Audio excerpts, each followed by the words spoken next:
Hey guys, welcome to Project Metal Music's YouTube channel with the host Elion, and we are here with Kai and Robin from the band Ocean Planet. Welcome, guys. Thank you for Hello. having us. Yeah, thank you for having us. Yeah, my pleasure. My pleasure. So, guys, could you introduce yourselves and what you do within the band? You first, Rob. Yeah, I've got a lot of a smaller list than you, I guess. I'm Rob. I'm a vocalist and lyricist of the band. And I'm Kai. I write predominantly the material that we've got now, and I do ambient and textures and rhythm guitar. Cool, cool. So, guys, let's dive into some questions. As kids, what were you listening to? You can go, Rob. So I mostly grew up on so like pop punk was my first like introduction to it. So I liked rap originally, and then I like Eminem, Dre, and then I got into new metal, which like transitioned me over to rock music, and then it was all pop punk, then emo, and then I got into metal really really late. I basically when I joined a band with our other guitarist, they started all showing me like these heavy metal bands, and I was like, oh, I can do stuff like that. And then that's when I sort of discovered more of a heavy vocal style rather than like a sort of emo pop punk whiny guy. Cool. You sound sick now, though. So Yeah, my heart's in emo, dude.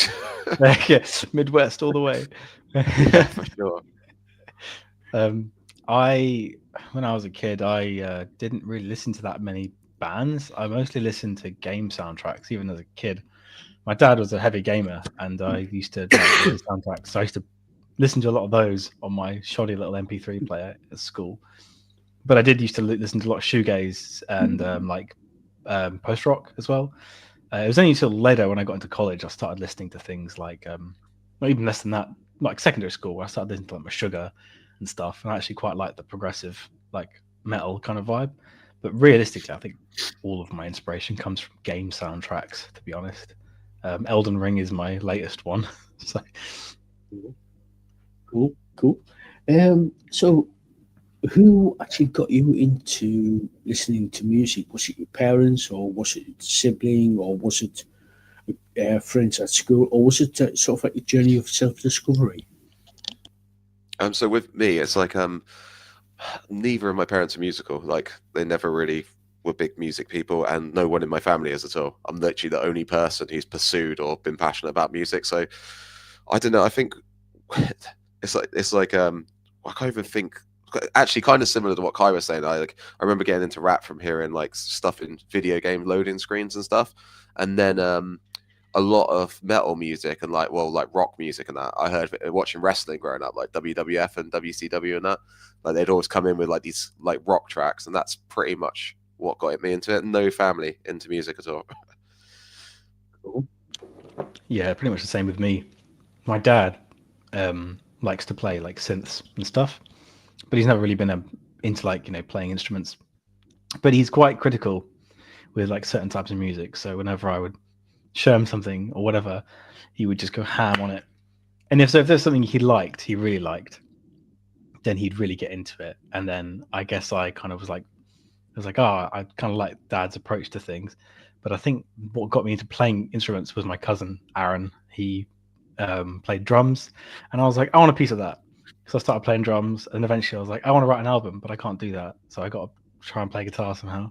So yeah, I guess it's just kind of family, but I think it's more about kind of like, I want to do that. Do you know what I mean? Just monkey see, monkey do. Yeah, yeah, cool. So, out of all the bands that you've listened to over the years, who actually influenced you to say, I want to do this, I want to get up on stage, I want to perform live? Um, that's a really good question. So when I was like growing up, I was like always going to gigs at the Astoria, and I remember seeing. I think it was so.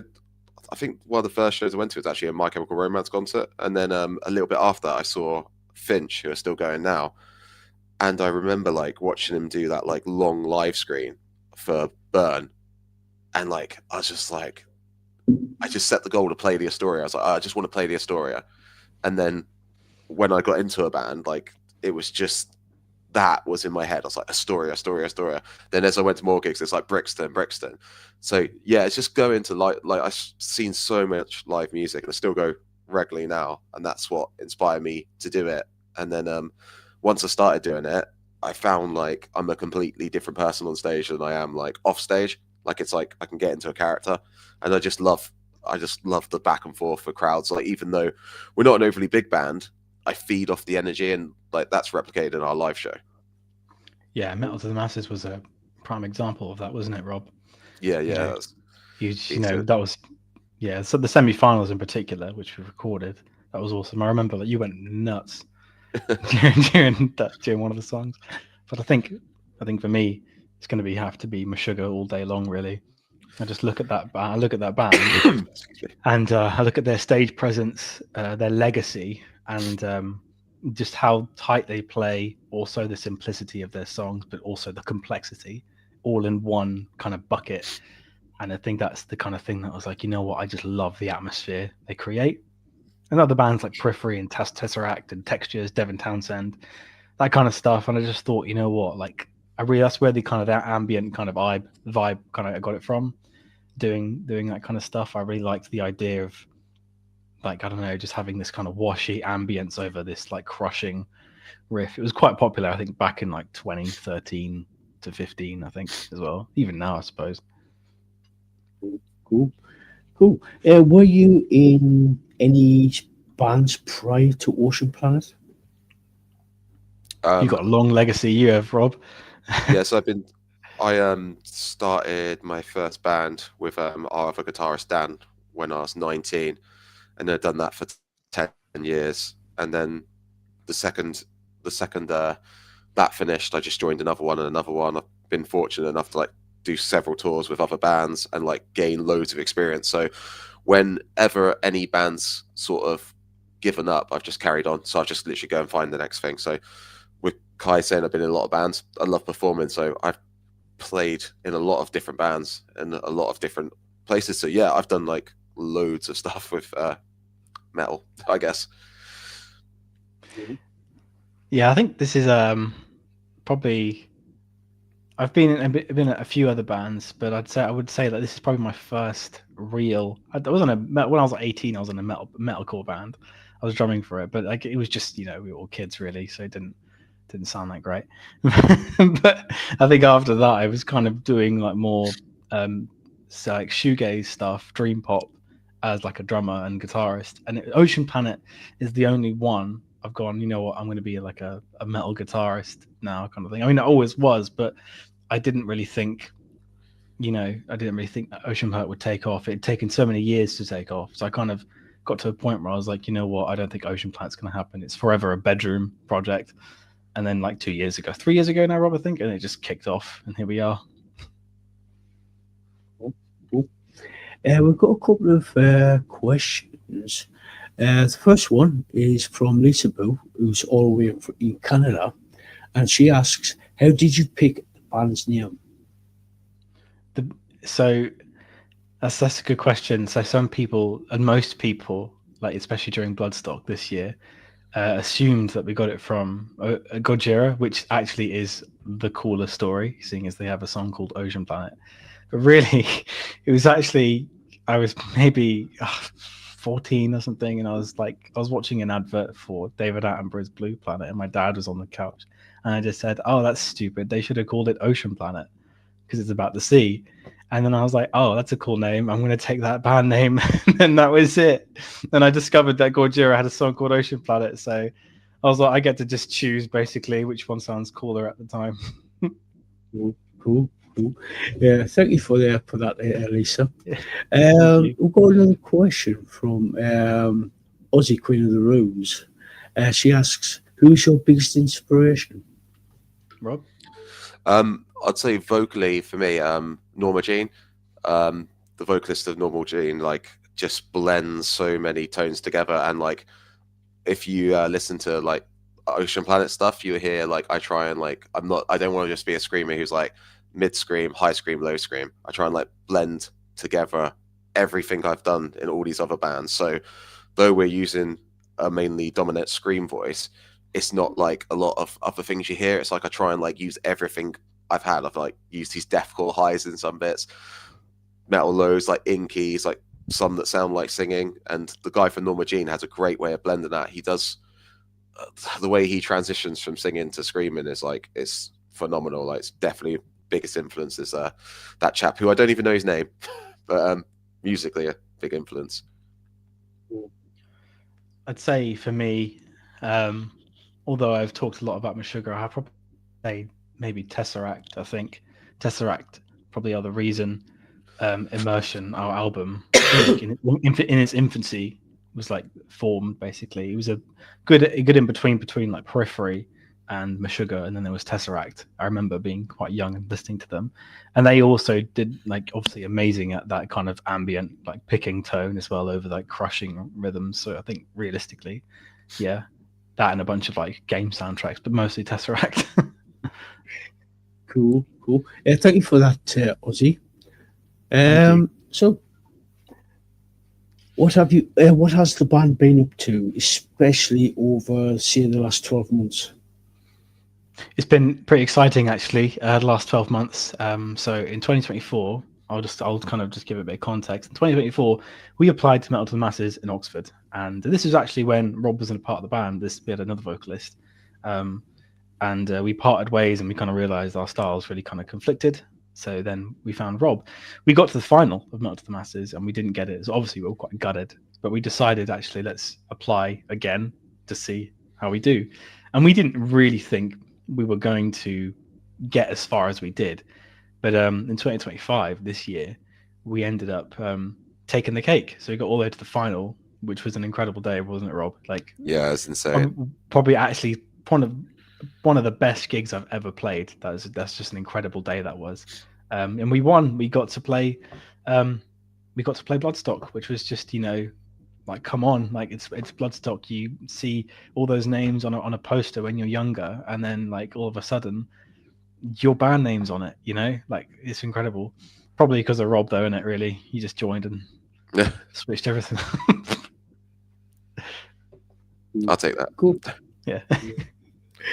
So, in the last 12 months, have you sort of like been writing Yeah. material?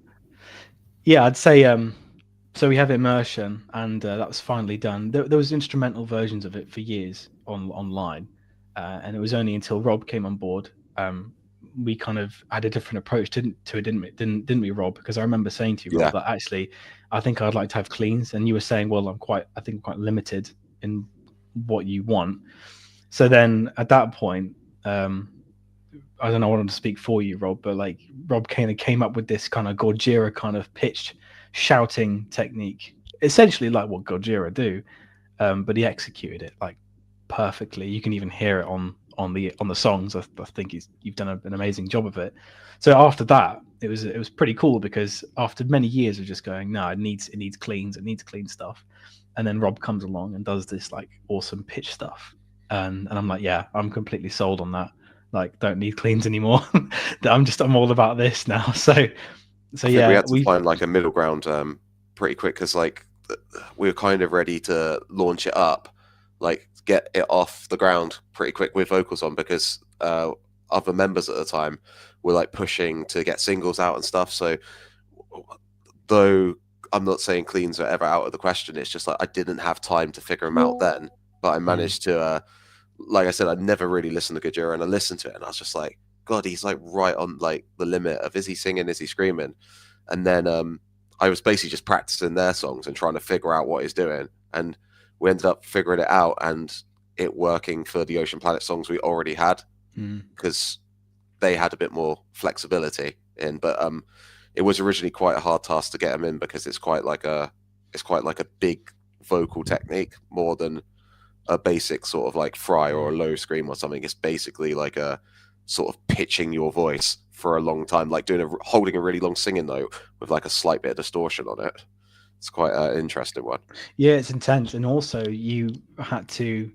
It was really challenging mix wise. I remember we went quite a few revisions, didn't we, of the mix, because there's so much going on. There's so many layers going on in the songs, write all this like this atmosphere in Texas and shit, and we all play it live, you know, so we don't like use backing tracks or anything. So we all kind of we had to kind of think, how's it going to work live and how's it going to sound live? And I think we kind of hit the sweet spot, didn't we, Rob? But Yeah. Immersion's been up for about 6 months now. We had a release show for it in June. I think it was June, was it, Rob? Yes, so that was really cool. Yeah, so that was really, really cool. And that was like a good 10 years worth of work trying to get Immersion out. And it's got a good concept to it. There's a story behind it. And there's intermissions as well to like kind of like storytelling throughout the whole thing without being a bit too cringe about it. But we've got other songs in the work. There's like 22 songs and in like a backlog basically, ready to come out essentially.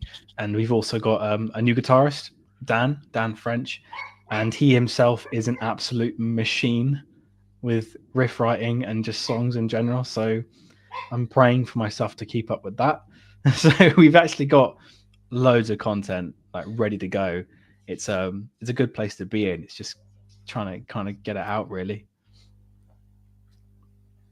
Sorry, I'm having dog issues. Oh, El, you're muted by the way, mate. Sorry about that.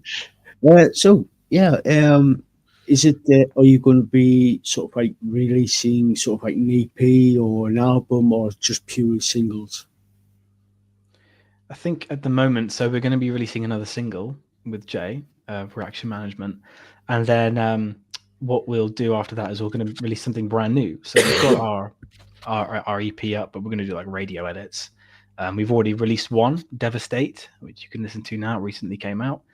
And we'll probably release another one coming up soon. But the next one we do will be from our next album, Assimilate, which will be a lot more aggressive in tone, lower tuned, not too low, but lower tuned.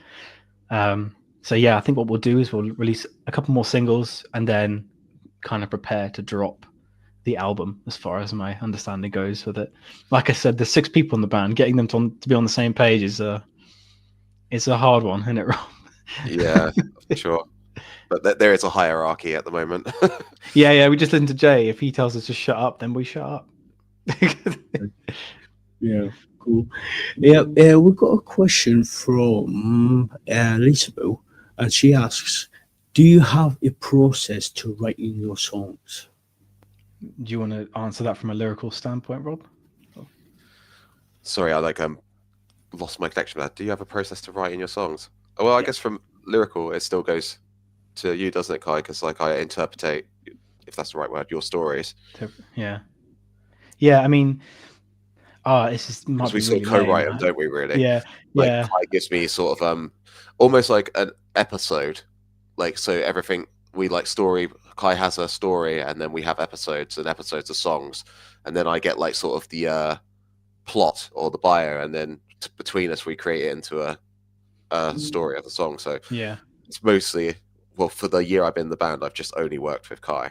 We've just like locked in working together. To be fair, like I prefer that personally. Yeah, so it's a lot easier, but it's also good to kind of work with someone who's all about the lore and storytelling and stuff like that. I'm not able to really write a song unless I've got like imagery. So like if I'm going to write something, I think of an imagery, and I kind of look to the inspiration of a game I'm playing or whatever, and I look at the soundtrack of that. I look at the characters, look at the set pieces, and I look at a lot of artwork, and I kind of go, what would this kind of sound like, kind of thing, you know? And that's how I kind of write, and I make a story for it. I mean, it kind of sounds long-winded, but it's like I'm not very good at kind of just sitting at my desk and just spending aimless amount of hours just, you know, writing riffs. I've got to have like a reason why. Do you know what I mean? Like, yeah, that's all I can say really. Cool. Thank you for that, Lisa. Thank you. So let me see. Are you sort of like? I know you just dropped Devastate. Could you tell us a little bit about that? Rob, do you want to go for it? You can go, bud.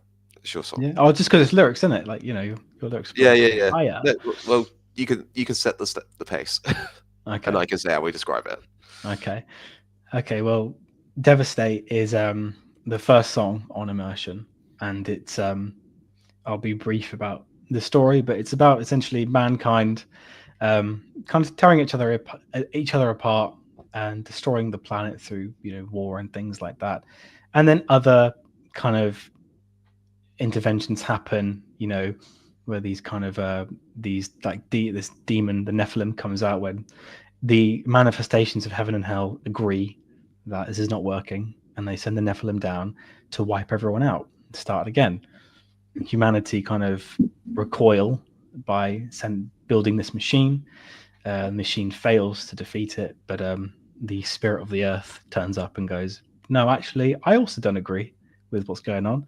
We went from Devastate to the whole song to the whole album. Well, I'm just because that's where it's coming from. That's like Summarising. you can't.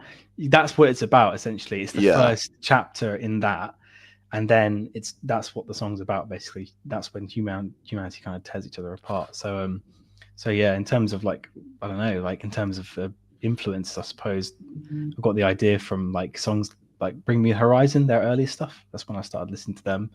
But really, like, it's mostly from a lyrical standpoint, Rob. So I think it's kind of like your bag to talk about. In my opinion. I guess when Kai gave me the prompt of it, it's like I tried to write it from different characters in the story's perspective. So it's like Devastates from just an innocent bystander viewing the events happening. And then when we move on to other songs I wrote, because I didn't write all of them, we go from the Nephilim to the Siege Machine, and like we just get these different perspectives. And then in one of the later songs, we reprisal, so we go back, and then we have both perspective in the same song. So I'm sort of basically like playing characters for it. So I sort of wrote it from a first person point of view and tried to bring like Kai's characters to life. It's like we have one song, City of Ruin, and I remember one of our bassists, the first time we put that song in the WhatsApp, he's like, "Oh, it feels like a general like shouting commands." And I was like, that's exactly the thing I wrote it from. So for Chris to get it, it really is a miracle. It's a really. Well. I've always loved personally. It's like any music I listen to. If I get really into something, I like, even if it's like metal or whatever, I deep dive into the lyrics, and I always find when a song has like more meaning or like there's substance to it and there's something underneath that you can follow and learn, it changes my perspective of the song. Like if the song's like, without being horrible, the deathcore bands where it's just like, "Oh, Satan, come kill me," and like there's no logic, it's just trying to sound tough. Let's kill together. It's not really the sort of thing that inspires me. I really like storytelling, and like when Kai gave me this opportunity, I wrote it quite easy because that's the type of lyricist I am, I guess. I love writing stories because I'm a big film fan, and like Kai, game fan. So yeah, stories. So there's a very great story throughout all Immersion where if you check out the lyrics, it all makes sense, and it's really tied in nice. And I felt that we kind of really got on with that. I enjoyed that process. Yeah, it was cool, like making them come to life, and then like it'd be like sending your report cards for the teacher, and then like when Kai would get back to me, he'd be like, we had this one bit with like a robotic voice, not the funny bit, but like just hearing him like be like, "Oh, like I didn't even think of like having something like that," and it was just like a random idea, but it's such a good point in the song of like translating what's happening. But it was just so cool working with someone who's like enthusiastic about these ideas rather than just being like, "Oh yeah, that sounds heavy," or something like that. Cool. When you mentioned you sort of like the album's got sort of like the Nephilim, did you sort of like take inspiration from this Mesopotamia and then Anunnaki? I mean, it's more Devil May Cry, to be honest. Who you just think you're talking to? It's like Devil May Cry, really. I got the idea of the Nephilim from that kind of word, if you will. I liked the idea of just like two entities, I suppose, equally worshipped, but we have the wrong idea of them. They're not who we think they are, and they just send this thing to be like, let's just get rid of everything, and it's up to humanity to fend for itself and stuff. And I quite liked the redemption of it, of everyone actually comes together in the end, to defeat it. Cool. we just got a question from Ozzy, Queen of the Rose. Do you have plans for final in the future, even if it's a limited run? That's a really good question. You know what? We did talk about this briefly, didn't we? I don't know if you remember, Rob, in the chat. We talked about, oh, do you reckon we should get a vinyl? I would love to. I mean, even if we only have, yeah, like you say, a limited run, um, you know, of like vinyl stuff, that would be pretty cool to do. You know, imagine like a big old vinyl record of our stuff. Yeah, I mean, not something I don't think we're going to be doing probably in the next like year or so. But It'd be something yeah, cool to have, wouldn't it? But yeah, it's like, I think with how like hard underground music is now, it's like vinyl. It's like we see a lot of bands doing tapes and all that, and I just can't see from like a business perspective of like that being financially like liable. Like I'd love a vinyl, but with the level we're at, it just makes sense to be digital. Like it's just, do you know what I mean? You have to I think do it'd be stuff one of like those that. things where we have a limited supply of and bring it to a gig and bring them to a gigs and just sell them at the gigs, you know, and just be like, Yeah, it'd be yeah. really cool. Like I'd It's one of those honestly like love gimmicky one, but things, isn't it? Yeah. it's a cost, which is always such a big thing nowadays, isn't it? It's like a Yeah, it is. Hmm. It is. And t-shirts and CDs as well. They're just through the roof. So Yeah. So it's sort of like staying on with like merchandise. If you did have the money and you know you're going to get sort of like a set amount of sales for like t-shirts and CDs and stuff like that, would you actually do it? 100%, yeah. yeah, for sure. I think There's so even many if different. people Oh, weren't sorry, buying Rob. them, You go ahead. Sorry. sorry, man. Yeah, I think with t-shirts and hoodies and stuff, like it's the, in my opinion, it's like the biggest like thing to do. Like, because even if you're not making a return on off it, it's like advertising in some way, isn't it? It's like someone wears your t-shirt and it's cool. Like, you go to like I don't. Well, Kai must have had it because we had merch, but it's like I remember the first time I did merch with my band, and I saw someone in the wild wearing it, and I was just like, "What the hell?" It's so Yeah, I cool. know.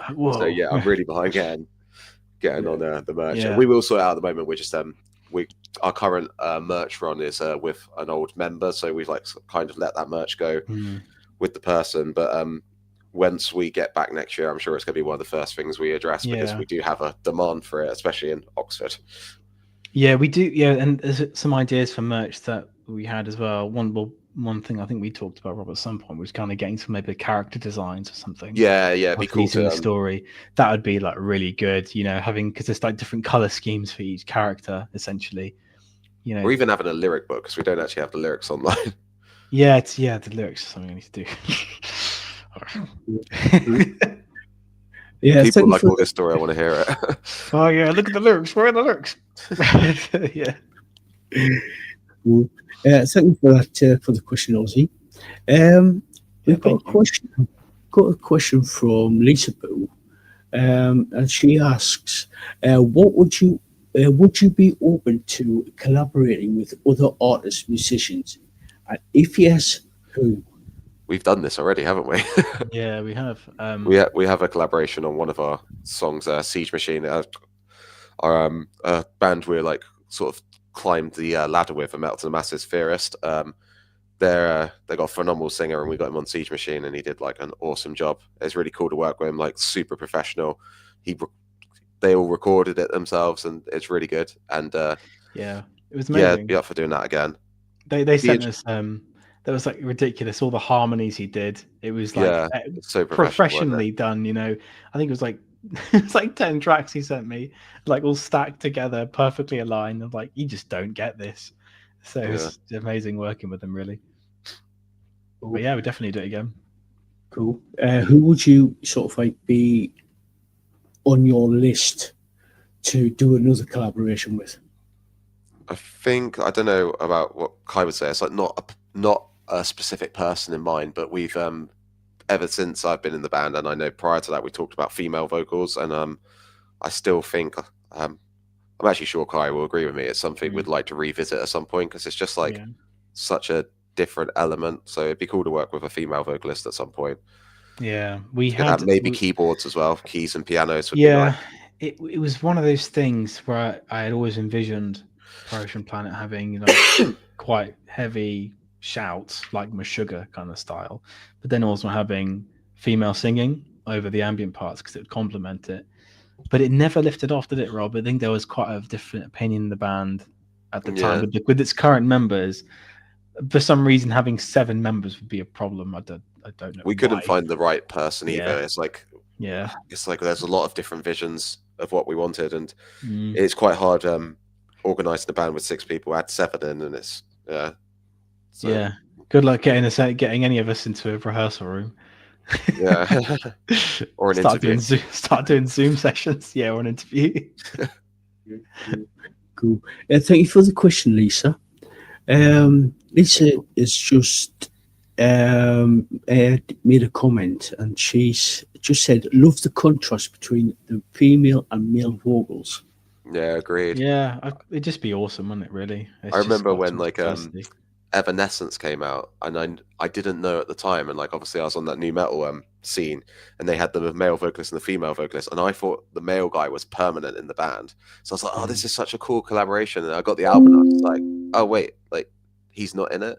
But yeah, it's like I completely agree with Lisa's statement, and it is a really cool contrast, and that's why like I think if we were leaning towards another vocal aspect, it would be female. And like I said, I'd like keys, so wouldn't rule out like female keyboardists, not adding more people to it. But yeah, I do really like having female vocals mixed in on metal stuff. And also there's so many female artists killing it at the moment. Spirit Box, Poppy, Evanescence. Yeah, it's underrated in my opinion, having like that contrast. There was one old like gent progressive band I used to listen to, had a bit of a funny name, Destiny Potato. And on the earlier stuff, they had like a really amazing female vocalist and like a really sick like screamer. And I just was like, that's amazing. That's perfect. They had the ambient stuff going on. And I think in our stuff, Rob, as well, we have really nice ambient, atmospheric sections where, like, think of Chaotic Temples, a female vocalist on that would just rip. And you just know it would. So it's kind of like, it's a shame it never came in. I hope we can revisit it in the future, like you said, Rob. I'm glad you're on board with it. That's literally. I think as well, it's like it's something, and I'm pretty sure Kai will agree with me on this. It's like something I'd personally be really picky on. It's not on like saying, "Oh, I'd be a certain level," but it's like it needs a certain tone of female voice, because we tried some other female vocalists who are just like a bit too rocky and that, or like a harsher tone where it's like you almost want that angelic kind of voice. Yeah, I guess, Kai, like you want. You need to go all in with that atmosphere, all in with the ambient stuff. You can't half measure it. It's got to go all the way or none. Yeah. Ocean Planet would have 1 million members if we could. Like keys, let's go. Opera, like Cool. Thank you for the comment, Lisa. Thank you. Thank you. So, is there any plans on doing sort of like a tour of the UK? You can go, Rob. I'm already a touring musician, Kai. It'll be up to you. Oh yeah, all right. I've done it before, and you don't like bands. I've been there, done that. I haven't got the T-shirt. I know, but you don't like Sleeping Rough, do you? You need like a premiere in. I'm not good at Sleeping Rough, right? The budget would go. Like when I was 22, I could do that, and I'm like, yeah, sure, fine, but I'm not anymore. Right? I get back pain. So yeah, I mean, I would love to. I think everyone in Ocean Planet would love to. When we did Bloodstock, our guitarist. I thought you guys said that the Holiday Inn. Our guitarist Sarah, she was the first one to say, "I'm not sleeping rough." She booked this like Airbnb, and it was not an Airbnb; it's like a luxury spa. It was it was actually the funniest thing, because she just dropped all this like wad of cash on it, and she was like, "I'm not camping. Everything. I'm not camping." And I was like, "Okay, Sarah." Our drummer camped. He was hardcore, bless him. Yeah. We were like, "Do you want to come back for a shower?" And he was like, "No, I must survive this." I'm like, "All right, see you later, man." He's like dousing himself in Lynx Africa. He had this like tiny like tent, and he was like, I was like, "Oh, me and my other friend, our guitarist Dan," I was like, we like go camping quite a bit. Do you want us to help us set up? And he's like, "No, I know how to do it." And like we just watched him struggle. He got it up in the end, bless him. But it was quite painful, wasn't it? He didn't even put the pegs in. I was gonna say, I think Dad did it at the end, and he just sort of like sat there and like supervised. Held the torch. Yeah. Sorry, Dad. Cool. If you had the finances, you got everything is aligned, you got everything sorted out, would you sort of like go over to, say, Canada, US, into Europe, or even down to Australia for a tour? So I mean, I was gonna yeah. say international touring's been one of the things I've never got to tick off, and from friends who have done it, it's like I've missed opportunities to do that as well. And it's like, the, obviously, the second you change, like, go to a different continent, it's like the whole crowd's different. It's a different culture, isn't it? And it's like, obviously, the way I used to think about it, if those opportunities came, I'd be like, it's like you're going on a holiday to do your hobby. It's the best combination. Oh, you've gone off, Rob. I can't hear you, Rob. Can't hear you. He's gone off. Oh, he's gone. Yeah. He's gone. No, he's gone. Wait, Should have just left it alone. now Yeah, no. There you go. I am back. Oh, yeah, you're back. Yeah, You're yeah. back.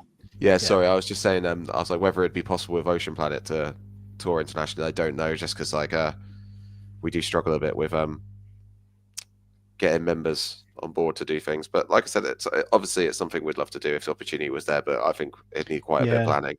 I think it's also the object of money, isn't it?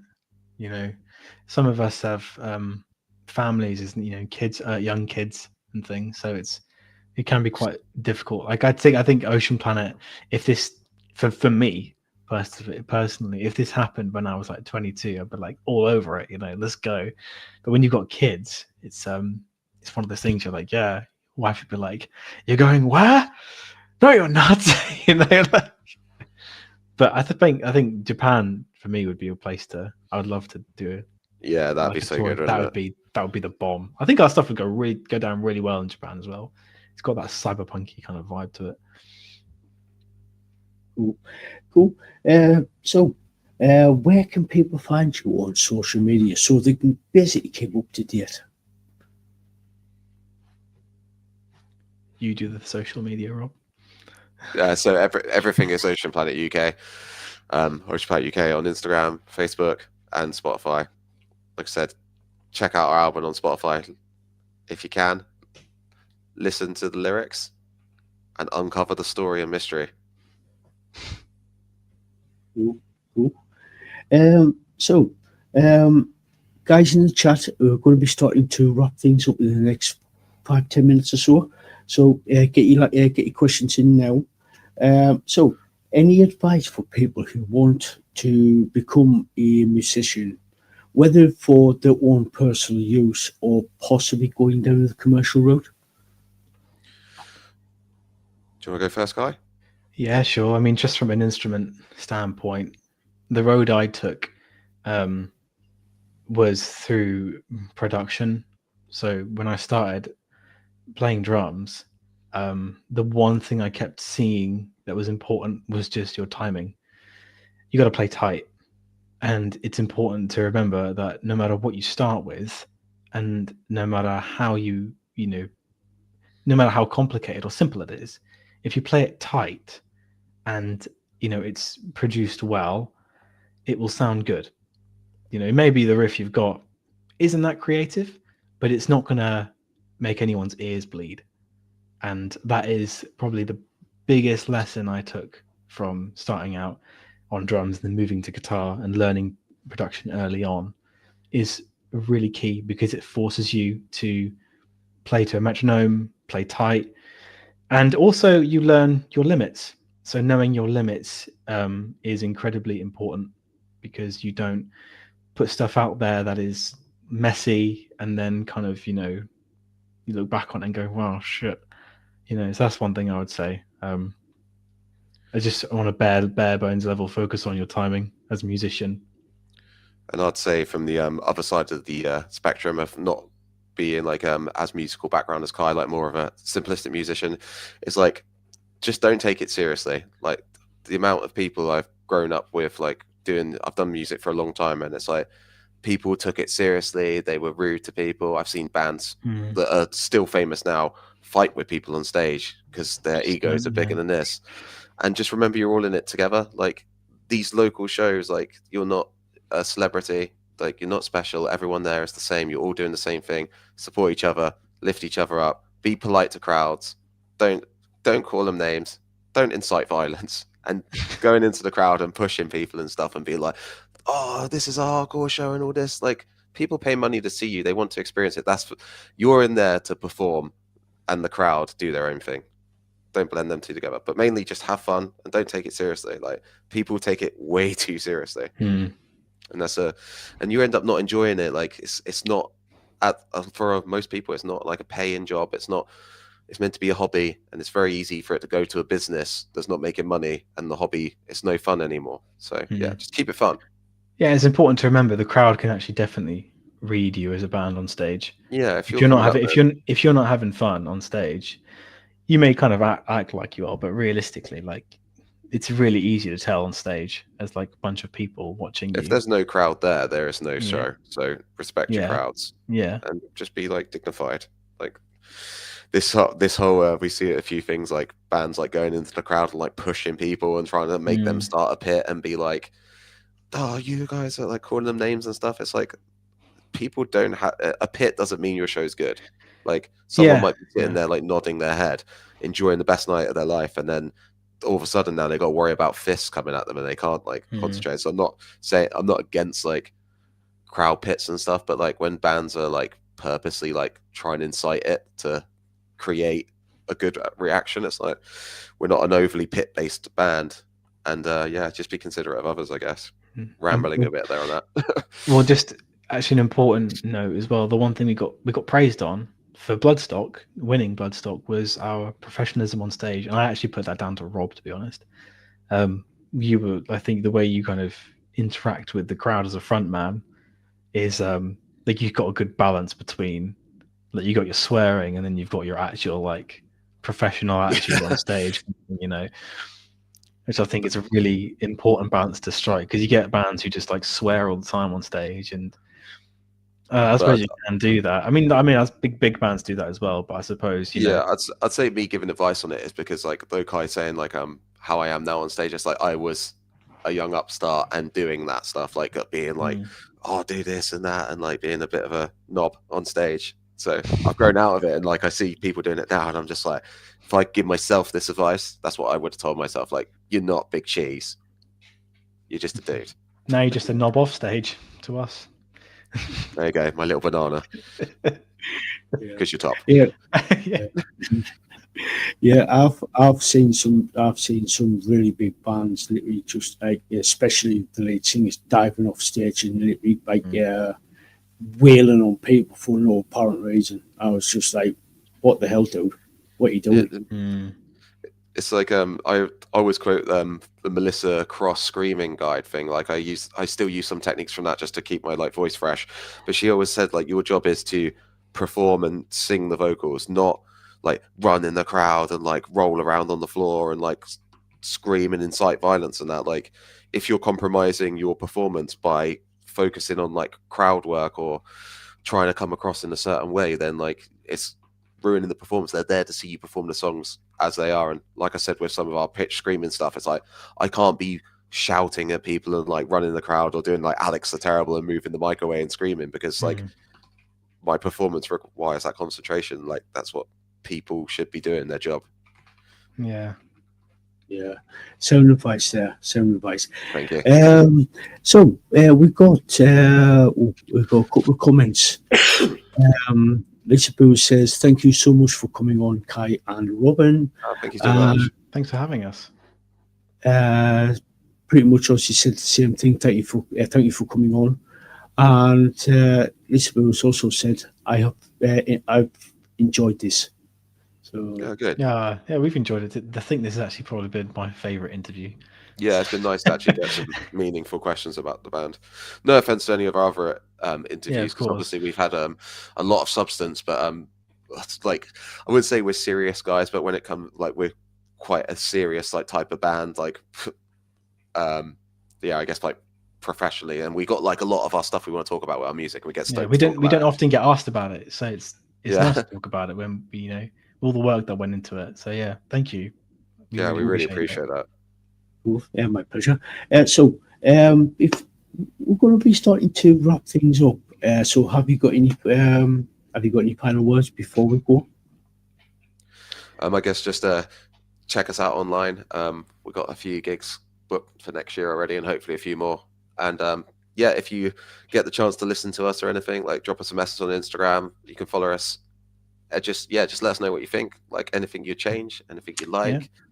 Yeah. New material coming as well. A Yep. continuation to the story as well. So it's Chapter it's 2, looking chapter 2. Yeah, Season 2. season 2.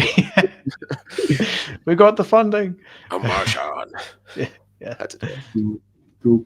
Lisaboo has just said, new follower here. Hey, Oh, brilliant! Thank you. So, Thanks so much. So guys, thank you so much for coming on and doing this little interview. It's been a total blast. Oh, awesome, man. Loved Thank it. you. Thank you so much for having us. Sorry we were a bit late in the lobby there. Yeah, no worries. It's been great. Yeah, thank you. Yeah. So, guys, if you haven't checked out Ocean Planet, I'll put the links down in the description there. So please go check them out. These guys are absolutely brilliant. So go check them out. And again, guys, thank you so much for coming on. It's been a blast. It's been a pleasure. Yeah, awesome, man. So, guys, until next time, we'll catch you all later.